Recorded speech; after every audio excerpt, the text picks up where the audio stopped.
My honesty lands me in hot water. Menendez, dishonesty lands him thousands in cash. That's fucked, really fucked. Again. Your Honor, file 23-25, excuse me, 232155 FH, or FYI. Okay, so Ms. Trask, are you still there? All right. So this is a probation violation hearing. Mr. Elhart, you've been retained now to represent Mr. Foz. Are you prepared to go forward with the hearing this morning? Yes, sure. Okay, so Ms. Traska, if you could please raise your right hand. Do you swear or affirm that the testimony you're about to give will be the truth? So help you God. I do. All right, and if you could please start by telling us your name and how you're employed. Amanda Traska, probation officer for Leelanau County with District Court.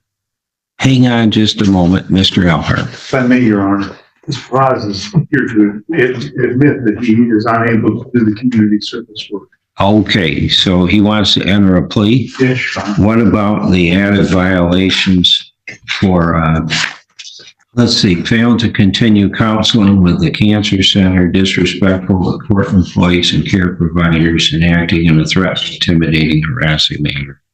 Okay, so then, Mr. Foz, is that correct? You're changing your plea in this case to guilty of the violations. That's what you want to do, is plead guilty. That's his direction, yes, sir. Okay, so it's still your decision, but I understand you've consulted with Mr. Elhart, and that's what you've decided to do. Yes, sir. Okay, so before I take your plea, I want to make sure you understand that you do have a right to a hearing at which Mr. Elhart would represent you, and you're choosing to waive that right, correct? Yes. You also understand that the worst that could happen is for this conviction of leaving an accident causing injury is you could be sentenced to up to a year in jail. Well, that's the worst thing that could happen. Do you want to talk to your attorney some more about that? By violating probation, the worst thing that happened is the maximum.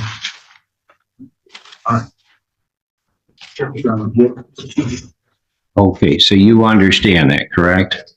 Okay. Has Mr. Elhart answered all of your questions to your satisfaction? Yes. And no one's used any force, threats, coercion, or made any promises to you to get you to waive your right to a hearing this morning, have they? I'm going to say no, sir. All right. Then the report indicates you were placed on probation back in October of 2023 for leaving the scene of an accident causing an injury. And as a condition of that probation, you were to complete 30 days of community service work within the first 180 days. Is that true? Yes. And the fact is you did not complete the 30 days in the 180 days, correct? There's also an allegation that you failed to continue your counseling with the Cancer Center as ordered. Is that true? True with extenuating circumstances. It's not true that I refuse or I'm not doing it. As I've mentioned before, a letter was sent from the parole office without my permission or knowledge to my medical providers asking for information on my medical records. When I found out about that, I called my medical provider. They said they deleted the email. And this went on for about 3 months, me trying to get the email from my provider. She went to legally refused. And because of that letter that was written by the probation department and my asking about it, they discontinued service. They refused service because they didn't want to get involved in a legal case. I also went to my Okay, so I'm going to give you and Mr. Alhart a full opportunity to explain the circumstances of these violations. But for right now, I'm just trying to establish if you're pleading guilty to this. For whatever reason, you did not complete the counseling that was ordered through Cowell Cancer Center, correct? Correct, but not due to my circumstance, due to their circumstance. The answer is yes. Yes, sir. Okay. So, is it also true you were disrespectful to court employees and or service or care providers? I was honest with them. Okay, but would you agree that you were disrespectful to them? To me, sir, that's a very subjective term. Well, we can have a hearing on that issue. We can have Ms. Trasker go through all of the emails and other correspondence. I've got them too. I've got them here as well. And if you mean saying, fuck you and the horse you rode in on for writing that letter and other things like that, yes, I did. Okay. If you call that disrespectful, yes, that was disrespectful. All right. So, and then it also, the allegations are also that you acted in a threatening, intimidating, and harassing manner towards other persons. Is that true? No, sir. Yeah. For the purposes of this hearing, I suggest we go with the three that you've admitted to, and you can take into account whether or not you think the fourth is appropriate to consider for any sentence. All right. So, Mr. Alhart, are you okay with that? I am your. All right. So then, Mr. Foss, to the first three allegations, how do you plead? Yes. Okay. I'll accept your plea, find it is voluntary, accurate, and understanding. And Mr. Alhart, what else would you like me to know? Thank you, Your Honor. I'm in the sentencing phase now, Your Honor. Yes. Thank you. Your Honor, Mr. Foz was, and you received it, I think, a copy of a letter dated nearly a year ago where he was given 2 years to live. He may not make it to his next birthday. He's under daily chemotherapy. Cancer has spread to his bones, the rest of his body. His liver is at lymph nodes. I'm sure that he's undergone great deal of modifications to his temperament, the way he behaves, and everything else due to the cancer. I'm very certain in looking at his history and talking to him about his history, what he's done for our country, that he was an exemplary citizen. Cancer has changed who he is and what he is doing. His behavior may not be appropriate. Certainly, I understand his dismay that his medical rights were violated. By the same token, I understand what's going on. He can't do any work of any kind. He can barely make it here today. Mr. Alhart, are you aware that he was given the opportunity to consult with the probation agent to try to come up with non-physical activities that would count as community service work, such as writing letters to veterans? I wasn't aware of that. I wasn't aware that either, John. That's never been proposed to me. Right here in open court. Okay, go ahead, Mr. Alhart. What was right here in court, Your Honor? When we were here on the first probation violation. Okay, thank you. Mr. Foss, is there anything you'd like to add? Yeah, there's a lot that I'd like to add, Your Honor, but it doesn't really pertain to what we're doing here today. I've been really disappointed by the professionalism exhibited by the probation department, my violation of my rights. The scales of justice don't seem to be equal. Inflammatory language refuses, inflammatory language like that. It's not accurate. It's not true. I never acted in a threatening, intimidating manner. What I do demand is service from my public employees, and refusal of service is unacceptable to me. And that has happened with probation and not probation with my FOIA requests. And when I receive pushback like that, I don't think I've made any unrealistic requests. I'm not familiar with how the legal system works, but when I am refused service, it makes me a little irritated. I expect professionalism from my public employees, and I admit I've not been professional. I've been irate, and I get that way very easily. Part of it's, as we mentioned before, testosterone has a huge impact on that. It changes your personality. I had a doctor's appointment last week, and I mentioned that to my doctor, and he said it's an effect of testosterone. And the reason I'm unable to perform these tasks is because of my testosterone levels, my chemotherapy, my sicknesses. The reason I missed my last appointment for probation, and I mentioned this to Ms. Trask, I wrote her a letter. I'm very sorry I missed the appointment. I was ill. I don't get my mail every week. I apologized, and I asked her if there was something I could do to mitigate the situation. I never received a reply. So it's not that I'm fighting and refusing to do what you're asking me to do. I will happily do, if I could, sir, I would happily do what you asked me to do, but I'm not physically able to do it. I've mentioned that I would be happy to pay a fine to help out the community, but physical activity serves. Yeah, I'm not going to do that. All right. Mr. Chamberlain, anything for the people?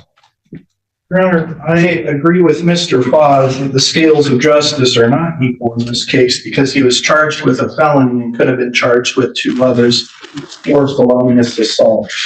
Your Honor, he got mad at someone who flipped him off. He turned around, drove his vehicle right at them, slammed on the brakes, and one of the people got hit.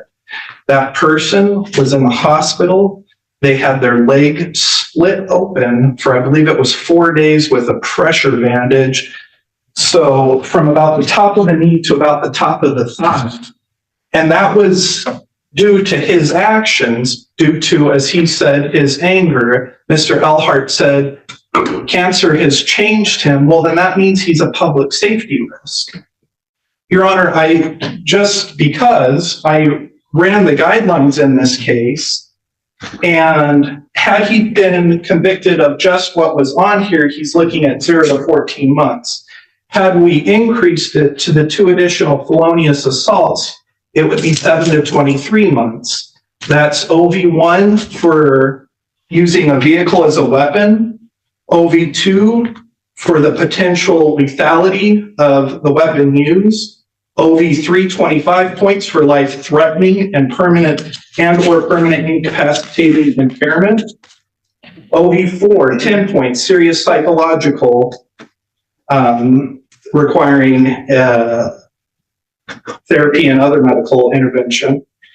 OV9, number of victims. There were 2 to 9 placed in danger. OV17, 10 points for driving recklessly, disregarding life. Your Honor, Mr. Foz thinks he's the victim here. You look at his information or the email, excuse me, and this is what he says for the victim. To be bluntly honest with you, my opinion is the legal system is fucked. My honesty lands me in hot water. Menendez dishonesty lands him thousands in cash.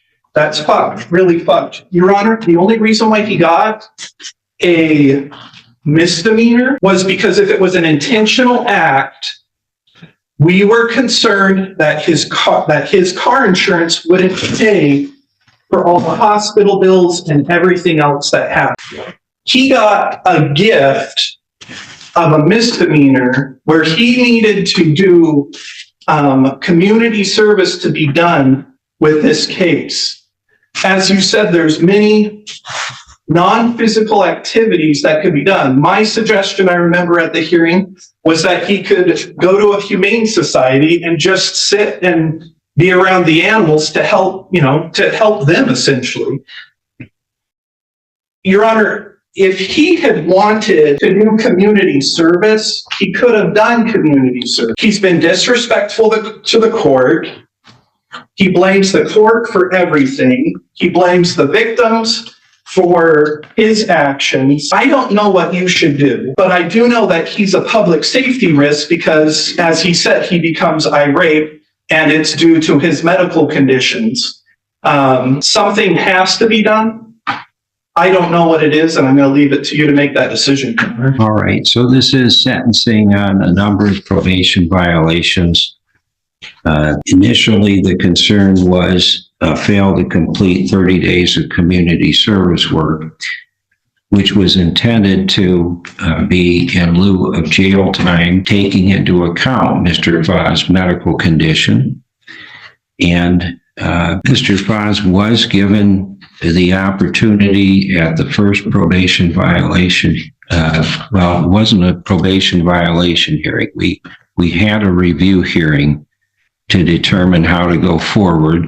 And at that time, what I recall is Mr. Foz refused to provide any medical information of any substance so that I could even verify what his situation was and whether he was physically capable of doing community service work or not.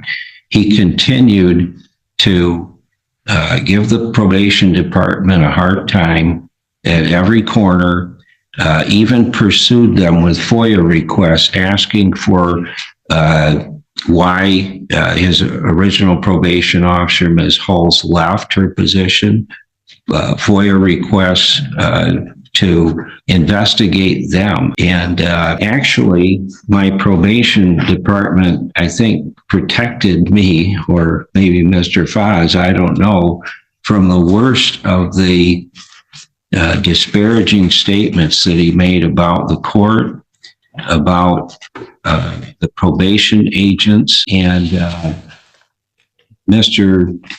Chamberlain hit on some of it. That's just the tip of the iceberg. Telling our probation agent, you need to back off and mind your manners, little miss. Thanks for really effing me in the back end. You're nothing more than a bully with assumed powers, Mr. Foz, referring to his probation agent.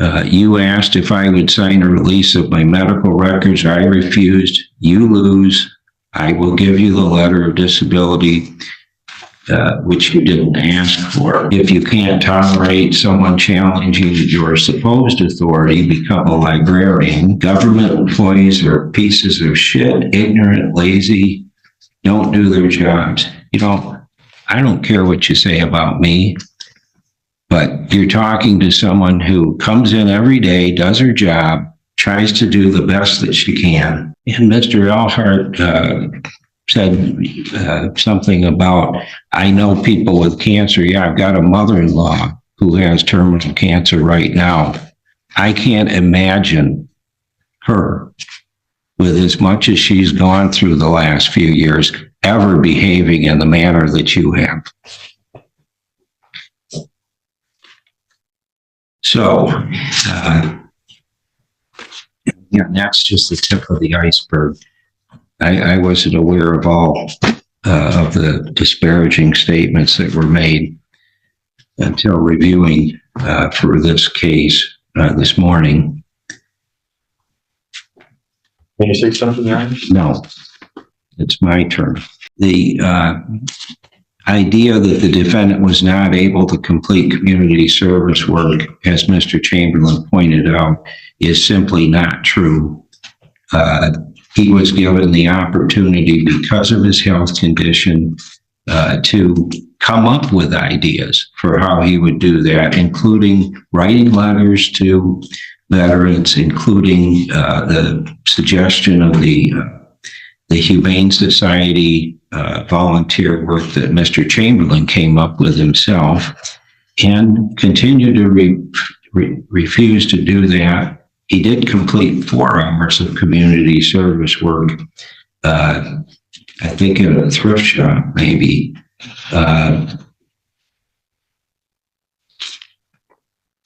So the defendant is asking to be continued on probation to complete community service, but we didn't even get into some of the threatening behavior that he engaged in. And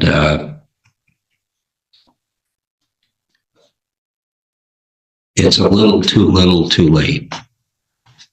I agree with Mr. Chamberlain. I do view you as a public safety threat.